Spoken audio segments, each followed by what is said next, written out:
नमस्कार, आकाशवाणी से प्रस्तुत है समाचार प्रभात।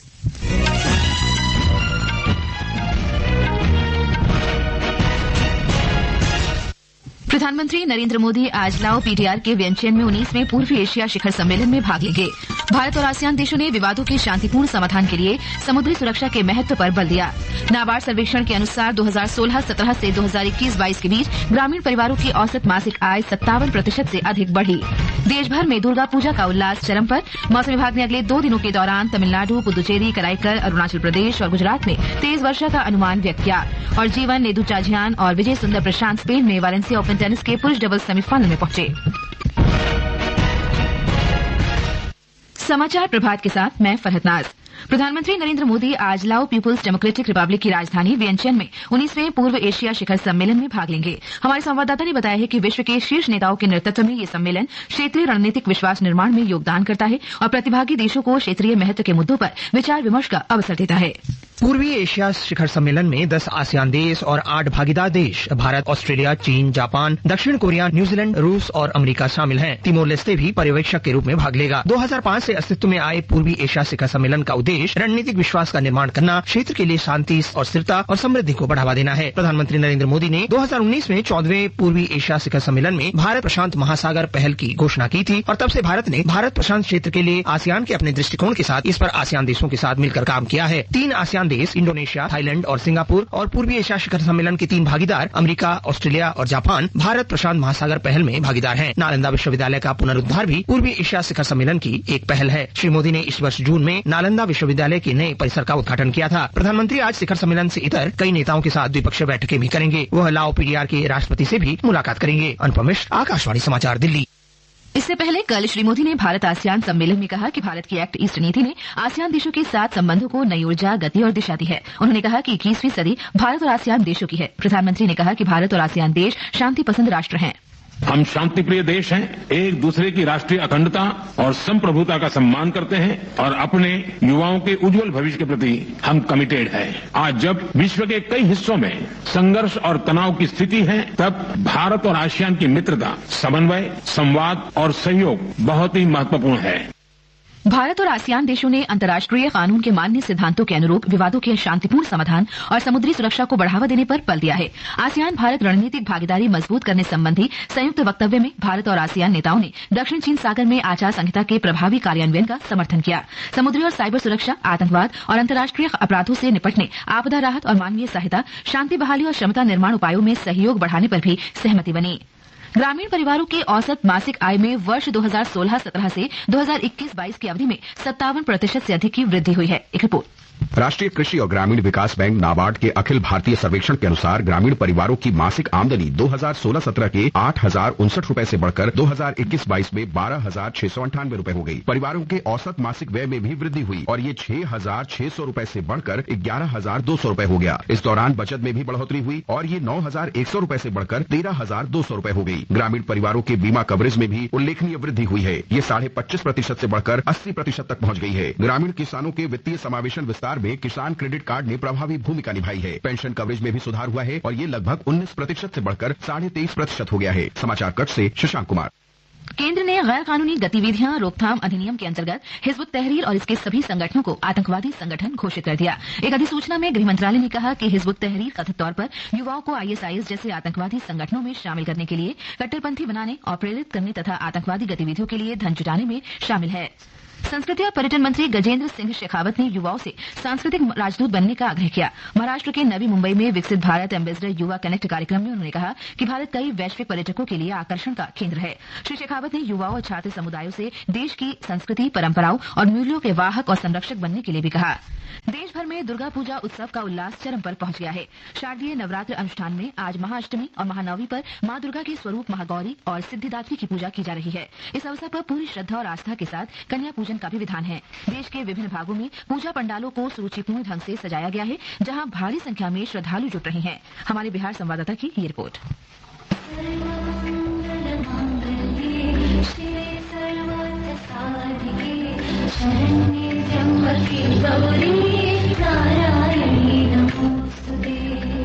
बिहार में दुर्गा पूजा की भव्यता विभिन्न पूजा समितियों द्वारा बनाए गए पूजा पंडालों के माध्यम से प्रकट हो रही है। आकर्षक रोशनी, लेजर शो और अलग अलग थीम पर बने पूजा पंडाल बच्चे, बूढ़े, जवान और सभी वर्ग के लोगों के लिए आकर्षण का केंद्र बने हुए हैं। इस बार पूजा समितियों ने केदारनाथ धाम, तिरुपति बालाजी मंदिर, स्वामी नारायण मंदिर, बुर्ज खलीफा जैसी इमारतों के मॉडल बनाए हैं। इन पंडालों में नक्काशी, सजावट, सौंदर्य, वास्तु और उनके तराशने का काम किसी भी मामले में मुख्य इमारतों से कमतर नहीं लग रहा है। पूजा के दौरान पंडालों के माध्यम से स्वच्छता के संदेश भी देने के प्रयास हो रहे हैं। धर्मेंद्र कुमार राय, आकाशवाणी समाचार, पटना। इस बीच हिमाचल प्रदेश में कुल्लू का विश्व प्रसिद्ध दशहरा उत्सव विजयदशमी के बाद 13 अक्टूबर से शुरू हो रहा है। 7 दिन का ये उत्सव 19 अक्टूबर तक चलेगा। उधर तेलंगाना के हैदराबाद में ऐतिहासिक हुसैन सागर झील कल रात बतुकम्मा गीतों के साथ आतिशबाजी और लेजर शो से जगमगा उठा। राज्य सरकार ने 9 दिन के उत्सव के समापन पर सैदुल्ला बतुकम्मा का आयोजन किया था। तेलंगाना की संस्कृति और परंपरा का प्रतीक 9 दिन का सैदुल्ला बतुकम्मा उत्सव कल रात पूरे राज्य में झीलों और तालाबों के निकट संपन्न हुआ। इस अवसर पर देवी गौरी की पूजा अर्चना की गई। राष्ट्रपति द्रौपदी मुर्मू ने दुर्गा पूजा के अवसर पर देश विदेश के लोगों को शुभकामनाएं दी हैं। राष्ट्रपति ने कहा कि दुर्गा पूजा अन्याय पर न्याय और असत्य पर सत्य की जीत और साहस का प्रतीक है।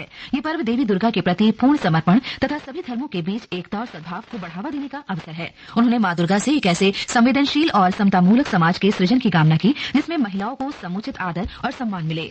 रक्षा मंत्री राजनाथ सिंह सेना कमांडरों के सम्मेलन में भाग लेने के लिए 2 दिन के दौरे पर आज सिक्किम पहुंच रहे हैं। इस सम्मेलन का उद्देश्य महत्वपूर्ण रणनीतिक मुद्दों और रक्षा तैयारियों पर विचार विमर्श करना है।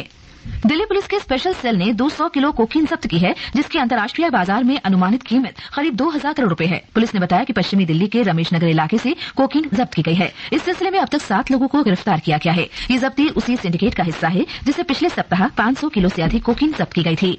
कोलकाता में आरजीकर मेडिकल कॉलेज और अस्पताल की जूनियर डॉक्टर के साथ दुष्कर्म और हत्या के खिलाफ आमरण अनशन में भाग ले रहे डॉक्टर अनिकेत महतो को हालत बिगड़ने पर कल रात अस्पताल में भर्ती कराना पड़ा। अनशन पर बैठे जूनियर डॉक्टर ने बताया कि अनिकेत की हालत कल सुबह से बिगड़ने लगी थी और उन्हें गहन चिकित्सा कक्ष में रखा गया है। आयोजित की अखिल भारतीय आयुर्विज्ञान संस्थान एम्स दिल्ली के मनोरोग विभाग के प्रोफेसर डॉक्टर राजेश सागर ने तनाव, चिंता और अवसाद जैसी समस्याओं का उल्लेख करते हुए कहा कि मानसिक स्वास्थ्य संबंधी 50% अनियमितताएं 14 वर्ष की उम्र से पहले ही उभर जाती हैं। शैक्षणिक दबाव, माता पिता का संघर्ष और डराने धमकाने की घटनाएं इसका कारण होती हैं।